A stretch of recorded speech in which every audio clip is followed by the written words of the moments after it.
Social cognitive theory and educational intervention in older adults with asthma. Educational intervention. The population to be discussed in this paper is older adults diagnosed with asthma, who need nursing education regarding the use of medication, inhalers, and lifestyle issues. It is essential to consider that the mentioned population usually has well-established views and habits, and it is critical to explain to them that some change is necessary to improve their health conditions and prevent the deterioration of asthma. Given the above specifics, one should apply a cognitive learning theory. While studying a particular topic, a patient should receive initial knowledge and skills that would allow them to further make a broad transfer and go beyond the immediate knowledge received. In case new information corresponds to existing attitudes, it is assimilated. Even though it does not fit the established norms, the intellect is ready for change, and accommodation takes place to connect the new with the previous knowledge. It can be a new way of thinking, concepts, or theory that explains the old and new facts. Specifically for older adults with asthma, a nurse should be extremely consistent and attentive to their needs.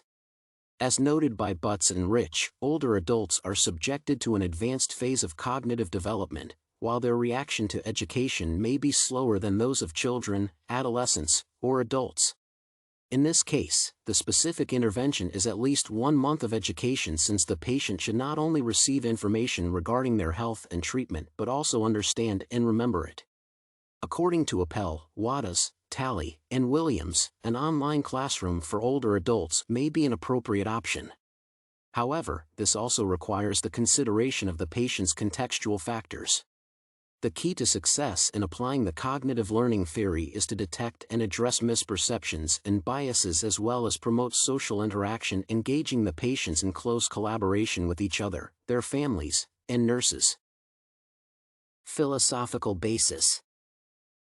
The social cognitive theory elaborated by Bandura emphasizes the cooperative interaction of the environment, behavior, and personal factors, in which a special place is given to cognitive processes that provide mental self-control and self-efficacy of a person. The above components influence the personality in the same way a person affects them.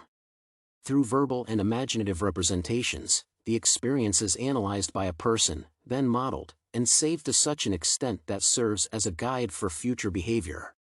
In the case of older adults with asthma, there is a great stratum of experience, and a nurse should use it to change the patient's behaviors.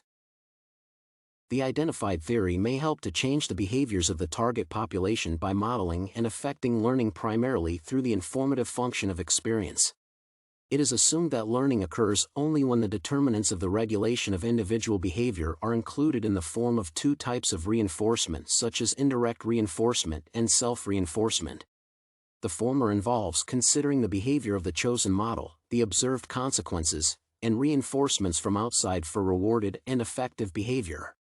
Self-reinforcement means that a person awards himself or herself with incentives that can be controlled and are to be provided in case of behavior change. The described system of engagement and stimulation seems to be rather useful to be used to address the stated needs.